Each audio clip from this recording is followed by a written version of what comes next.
तो आप में से कोई है जो अपने प्राणों को अपने कंट्रोल में ले सकता है? प्राण मीन्स मतलब ब्रीथिंग को कोई कंट्रोल कर सके। आप में से कोई है जो इन प्राणों के स्पंदन को अपने तरीकों से मैनेज कर सके, इन प्राणों के स्पंदन को अपने तरीकों से, व्यवस्थाओं को अपने तरीके से चला सके? माइट भी नहीं होगा, माइट भी नहीं कर पाएगा।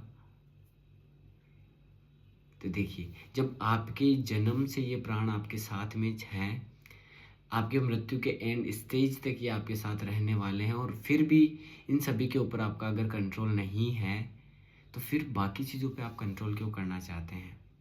आप क्यों चाहते हैं कि कोई व्यक्ति आपको उससे इस प्रकार से बात करे? आप क्यों चाहते हैं कि कोई व्यक्ति आपको ऐसे डील करे?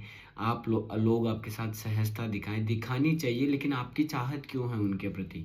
आप अपनी चाहतों को बदल दीजिए, आप स्वयं के ऊपर काम करना प्रारंभ कीजिए, स्वयं को जानना प्रारंभ कीजिए, स्वयं को पहचानना शुरू शुरू कीजिए। तो फिर आपको अंदाज़ा लगेगा कि आप स्वयं के अंदर पूरे भरपूर भरे पड़े हैं, आपको किसी की आवश्यकता नहीं है। ब्रेन के लेवल पे कोई भी ऐसी चीज़ नहीं है जिसकी कोई ऐसी आवश्यकता पड़े कि उसको मैनेज नहीं किया जा सकता। ब्रेन के लेवल पे ना ही कोई प्रॉब्लम है, ना ही कोई दिक्कतें होती है।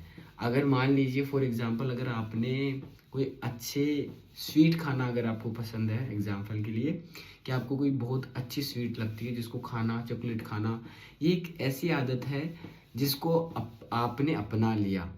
आपको भूख को ख़त्म करने के लिए, अपने एपेटाइट को फिनिश करने के लिए बहुत सारी चीज़ें खाई जा सकती थी, लेकिन आपने अपने टेस्ट बर्ड सेंसेस के आधार पे एक फूड चुन लिया, एक प्रॉपर मेथड चुन लिया कि मुझे रोज़ ये तो चाहिए, आइसक्रीम खाना, ये वगैरह सब।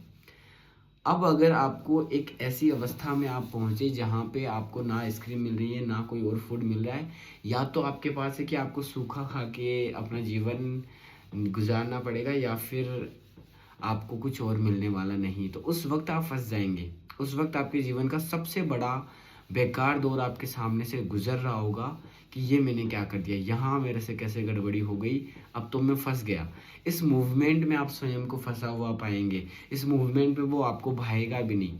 जबकि आपके मानसिक लेवल पे अगर देखा जाए तो फूड आपने अपने ईगो के आधार पे, अपने टेस्ट के आधार पे सेलेक्ट किया है, और उस खाने के प्रति आपने इमोशन जनरेट कर लिए, इस वजह से वो आपके अंदर समस्याएं उत्पन्न कर रहा है। इसी प्रकार से हम रिश्तों के अंदर, बातों के अंदर, लोगों के भावों के अंदर, हर जगह हम इमोशनली चीज़ों को ऐड कर देते हैं। इस वजह से हमारे जीवन में असली समस्याएं उत्पन्न होती है।